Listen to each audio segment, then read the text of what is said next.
I'm ready to go. All right, let's start with Adam Teicher. Go ahead, Adam. Hey, Harrison, how you doing today? Good. How are you doing? Good, thanks. Hey, I wanted to ask you about that 77-yard field goal you put on Twitter a few weeks ago. How many times did you try that? How many times did you make it? And do you feel like the NFL record, the game record, is in reach for you someday, if assuming conditions are right? Yeah, so obviously in the off season, that's kind of when you're messing around a little bit. Typically in a normal practice, I would never go back to that distance. I think when you start getting to 77 yards, you're doing some different things with your technique to get the ball as far as you can. So it did take me a bunch of tries, and I mean, obviously there was a ton of wind, so I was like, heck, I'm going to go out there and see if I can beat my best, my long, which would have been the kick in Mexico City, the 72-yarder in the warm-ups. But yeah, I just kept pushing the ball back, and no, I wasn't very accurate from back there, but I made one, and it kind of went viral on social media. So that was pretty fun to do. In terms of the NFL record, I think it's 63, 64 yards. Is that correct? Yeah, I mean, I think there's a ton of kickers that have the leg to make a field goal, live snap, hold, everybody trying to block the kick in a game situation. It's just, does the coach want to put the kicker out there? Because if he misses, now the other team gets the ball with great field position. So you kind of have to get set up with, end of halftime, end of game situation. I don't think we've had that situation potentially where it would have been that long of a field goal. But I think definitely when it's warm out, I'd be prepared to make that kick. I know in training camp we made a 67-yarder to 65, 67-yarder together with the team, full operation. So, I mean, I'll be ready to go, but it has to be kind of the perfect situation where if you miss, it doesn't matter and the half or the game is over. Do you feel like your ability to make a long kick like that is better now at this point in your career than it was maybe, say, when you got to the Chiefs? And if so, why? Oh, completely. I think one thing that I struggled with in Carolina and then in the 2017 season is I was getting under the sweet spot a lot. So the ball was spinning a ton. It was going straight, which was great. I made a lot of kicks in 2017 with, I had a 49-yarder against the Texans in 2017. The ball barely went over the crossbar. So I'm having enough leg to make the kicks in 2017, but I'm not quite hitting the sweet spot. 2018, I made some adjustments. I went from a jab two-step kicker to just a two-step kicker. I think it was good for me to make that transition, but it wasn't until probably 2019 where I felt super comfortable with it.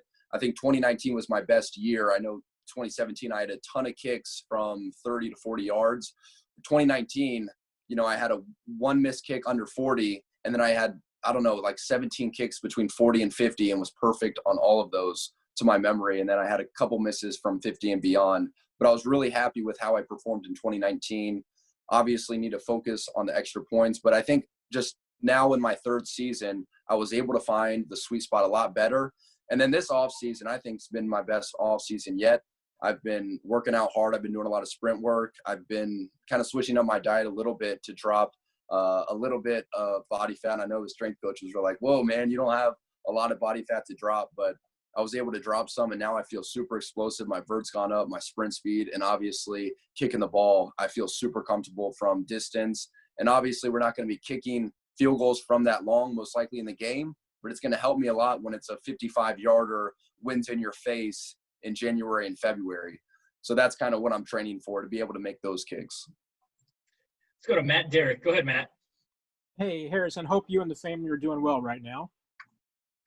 You and Dustin have talked about the relationship between a kicker and the holders, being kind of like a caddy and a golfer.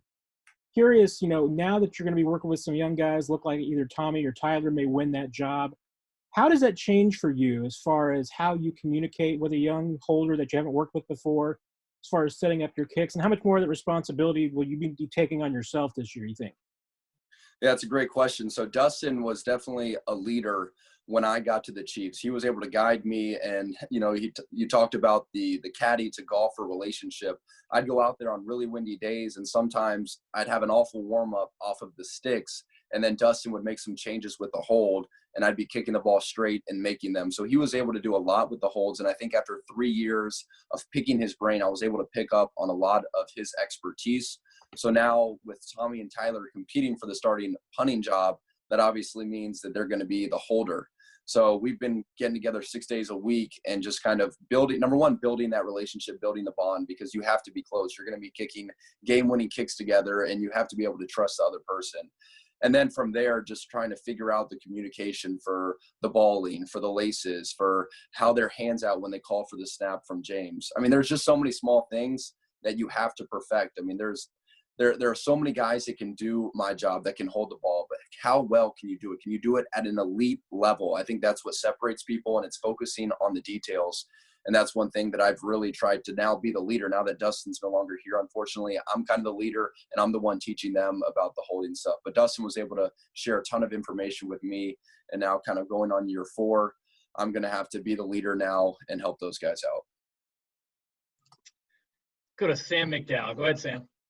Hey, Harrison. Just to touch a little bit more on Dustin. I mean, you mentioned him as a holder, but as a person, I mean, what stands out about your relationship with him as a person?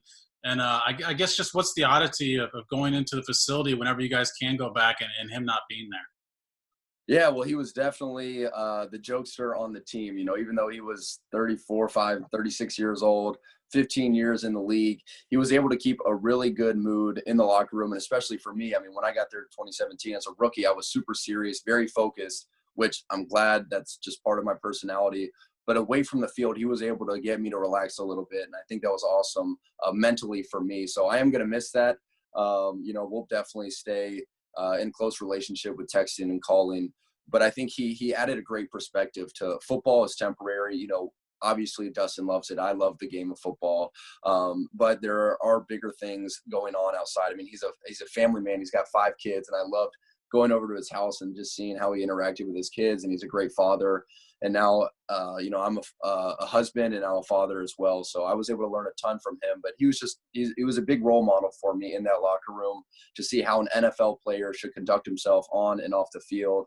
And now, you know, James Winchester, our snapper, he's an old man now. And I guess I'm in number 2 spot with Tyler and Tommy both being young pups. Let's go to Robert Rimson. Go ahead, Robert. Robert Rimson, Fox 4. Hey, Harrison. So the onside kick replacement rule got tabled. I don't know if you knew about that, but kind of give us your opinion on what you thought about the replacement rule, if you were in favor or against it, or if not that sort of thing, like 4th and 15, would you be in favor of some other sort of onside kick replacement? To tell you the truth, I haven't been updating myself too much on the new rules. I briefly saw it. I saw Patrick put out a tweet, you know, with maybe the eye emoji or something about 4th and 15. So it'll be interesting to see. My biggest concern maybe with that is, you know, how many times can you do that in a game? And maybe it's 2 times. I haven't seen the details too much with it. I'm all for bringing more excitement to the game of football. And I think last year it took probably 80% of the season to go by before kickers and kickoff teams started to figure out, okay, how can we get the onside kick to be more effective with these new kickoff rules? I think the Falcons got a bunch of onside kicks towards the end of the season. But if you're just going out there for an onside kick and there's almost a 0% chance of you getting it, that's no good for the game of football. So I think the more ways they can brainstorm to say, how can we make this a little bit more exciting at the end of the game, I'm all for it. But to tell you the truth, I haven't done a ton of research into the new rules and how that affects everything that's going on. Let's go to Pete Sweeney. Go ahead, Pete. Hey, Harrison, thanks for joining us this afternoon. I was curious, you mentioned that you and the specialists are getting together 6 times a week. If you could detail that, is it the 4 of you guys with the 2 punter prospects included? Is it in person? Is it at a park? How is that working, or is it virtually? I just was curious as to how that process goes. Well, obviously we have the 4 days a week virtual meetings that we meet with the Coach Tobe and Coach Andy Hill. But we've been meeting on a lot of high school fields to be able to get some work in, to be able to, I mean, obviously we're not kicking 6 days a week. We're doing 2 to 3 days of kicking, but the rest is, you know, we're getting intense holding drills done. I think so much of holding is repetition. I don't believe like, oh, I'm just a natural great holder. I think that's something that you can continue to work on. So I love the work ethic of Tommy and Tyler. They're all about getting better, and they know a big part of being the punter is also being the holder, and that affects what I do. So I'm all for them getting more work as well. But yeah, we've done a lot of going to public parks that are still open and fields to get as much work as we can. So it's both holders / punters working together, and the dynamic's okay, even though they will be competing with each other? Yeah, when we started talking with the virtual off season, we just figured it would be best for Tommy and Tyler to be up here because, as I was saying earlier, the chemistry is so important with Dustin not being here anymore. We have to form that relationship. What I did not want is for us to show up training camp, and that was the first time for us to meet, get to know each other, and now we're doing live snap hold kicks together. So the more we can be around each other, the better, and we're just doing the best we can with all the laws that are in place right now in Missouri and Kansas. Let's go to Adam Teicher. Go ahead, Adam. Hey, Harrison, I wanted to ask you again about those workouts you just talked about. Do you feel like those are as effective as what you might be doing if this was your normal off season and Tobe was standing there watching everything you guys did? So when it comes to the kicking and punting, I think there is an aspect of actually being at the facilities. You have the nice cameras behind you filming everything. You know, you're on the nice football field, you're outdoors. Everything is just very put together and nice, which is something that we're missing out on. However, the amount of time that you can spend at the facilities is very limited. And I know that's through our agreement with the NFLPA and everything. And that's the way it is. But this offseason has allowed Tommy, Tyler, me, and James to spend three hours on the field together and then go work out together. I mean, we have all day basically to get work in, where in the set off season, you don't have a ton of time. So it has been really good. However, ideally, Coach Toe would be there. We would have the nice film. We could watch it on our iPads because right now everything's, on our phone, but we're making the best for the situation that we have. Great. Thanks. Let's go to Matt McMullen. Go ahead, Matt.